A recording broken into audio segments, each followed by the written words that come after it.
Sir మాజీ IPS Kiran Bedi గారు గతంలో చిరంజీవి గారు ఒక సినిమా స్టేజ్ మీద రామ్ చరణ్ గారిని ఒక అబ్బాయిని కాను మన వారసత్వం ఇంకా ముందుకెళ్ళాలి కదా అని చిరంజీవి గారు చెప్పిన దానికి ఆమె ఈ రోజు అయితే ట్వీట్ చేశారు సార్.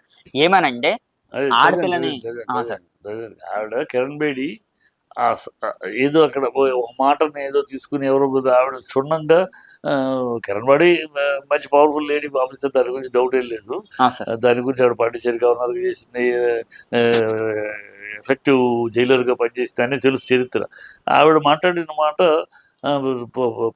జగన్ చంద్ర ఈయన చిరంజీవి మాట్లాడిన మాటలో ఔచిత్యం తెలుసుకోకుండా, పూర్తిగా అవగాహన చేసుకోకుండా ఏదో ఒక మాటను పట్టుకుని మాట్లాడతారు. చిరంజీవి అక్కడ నేను చిరంజీవి రాజకీయంగా తప్పు పడతాను, మిగతా ఏదైనా తప్పు చేస్తే తప్పు చెప్తాను ధైర్యంగా. చిరంజీవి గారి కనుక ఆయన తప్పు చేసిన ఉండదు, తప్పంటే తప్పే. కానీ ఈ విషయంలో చిరంజీవి గారిని ఏమి తప్పు మాట్లాడాలి. ఆయన ఏం మాట్లాడాడు? రే ఇంట్లో ఎంతసేపు ఆడపిల్లలే ఉన్నారా, ఇంట్లో చూస్తే అందరూ ఆడపిల్లలే, నువ్వు ఆడపిల్లలే కొన్నావు, ఈసారైనా మగపిల్లని కానరా, మన వారసత్వ లెగసీ కంటిన్యూ అవ్వాలి కదా. దీంట్లో తప్పే ఉంది. ఈ సమాజంలో మన దేశంలో, కిరణ్ బేడి ఈ దేశంలో మనిషే కదా, ఈ మన దేశంలో ఆడపిల్లలు ఎక్కువగా ఉన్న ఇంట్లో మగపిల్లాడు కావాలి అని కోరుకుంటారు, మగపిల్లాడు ఎక్కువగా ఉన్న ఇంట్లో ఆడపిల్ల కావాలని ఇది సహజ సిద్ధమైన కోరిక. ఆ కోరిక వెలిపించాడు. ఇంట్లో అందరూ మనవరాళ్ళందరూ అటు ఇటు అందరూ ఆడపిల్లలే కనుక కొడుకు మనవడు కావాలని కోరుకున్నాడు. దానికి లెగసీ అంటే ఎస్, కొణిదెల ఇంటి పేరు ఎవరికి ఇచ్చావు నువ్వు? చిరంజీవి ఎవరికి ఇచ్చాడు?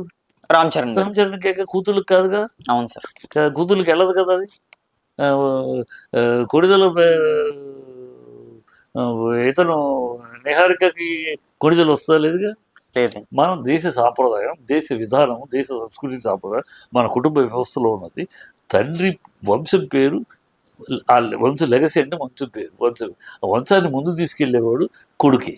అందుకనే కొడుకు కావాలి. వంశోద్ధారకుడు అన్నాడు, వంశోద్ధారకురాలు అన్నాడు. వంశోద్ధారకుడు ఎందుకు అన్నారు? అది తరతరాలుగా శతాబ్దాలుగా నడుస్తున్న ఇది కదా. అవును సార్. దశరథుడి ఇంటి పేరే రాముడికి వస్తుంది కదా. అవును సార్. ఇంకోళ్ళ పేరు రాదు కదా. అది ఆడపిల్ల అనేది, ఆడపిల్ల పెళ్ళైనాక ఆడపిల్ల ఏంటి, అక్కడికి వెళ్ళి ఆ ఇంటి పేరును తన సొంతం చేసుకుని అక్కడ వాళ్ళ ఆలనా పాలన చూసుకుంటుంది. అందుకని అక్కడికి ఆడపిల్ల అక్కడికి వెళ్ళినాక అత్తారింటి వాళ్ళ ఇంటి పేరును తన సొంతం చేసుకుని అక్కడ ఆలనా పాలన ఒక తల్లిలాగా, బిడ్డలాగా, కూతులాగా చూసుకుంటుంది ఆ ఇంటిని. అది మన కుటుంబ వ్యవస్థలో, మన సంస్కార సాంప్రదాయాల్లో ఉన్న గొప్ప బలీయమైన బంగారమైన లక్షణం. ఒక ఆడపిల్ల ఇక్కడ పుట్టినా, నా ఇంట్లో పుట్టి, నా ఇంట్లో పెరిగి, అత్తారింటికి వెళ్ళి అక్కడ దీపంలాగా, అత్తారింటిలో దీపంలాగా, అత్తారింటిలో ఒక ఆలనా పాలన చూస్తూ ఆ ఇంటి పేరును తన సొంతం చేసుకుని నడుస్తుంది. అందుకని ఆడపిల్లకి మగపిల్లాడికి వంశోద్ధారకుడు అదే అన్నాడు ఆయన. సమాజంలో ఉన్నది అన్నాడు. సమాజంలో ఉన్నది కొన్ని కోట్ల మంది కుటుంబాల్లో కోరుకునేది ఇది. ఇప్పుడు ఆడపిల్లలు వద్దు అని అంటే ఆయన మాట్లాడి తప్పు. ఆయన వద్దు అనలా. ఇన్నిండా ఆడపిల్లలు ఉన్నారా, నువ్వైనా ఒక కొడుకును కనరా. అరే ఈ దేశంలో కాశ్మీర్ నుంచి కన్యాకుమారి కదా, ఏ కుటుంబంలో చూసినా ఇదే కోరిక ఉంటుందయ్యా. ఆడపిల్లలు ఎక్కువ ఉన్న చోట కొడుకు కావాలి కోరుకుంటారు. ఏ తాత, ఏ అమ్మమ్మ, ఏ నాయనమ్మ, ఏ అమ్మమ్మ, అవ్వ అందరూ కోరుకునేది ఇంట్లో. ఆడపిల్ల కూడా ఒక మగబిడ్డను కనరా, ఒక మనవన్న చేతులు ఎవరా అని కోరుకుంటారు. అది సహజ సిద్ధమైన కోరిక. దాంట్లో తప్పు పెట్టి, దాంట్లో వేలు పెట్టి పిచ్చి వేషాలు.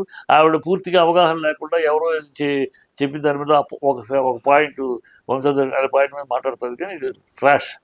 Okay, thank you sir.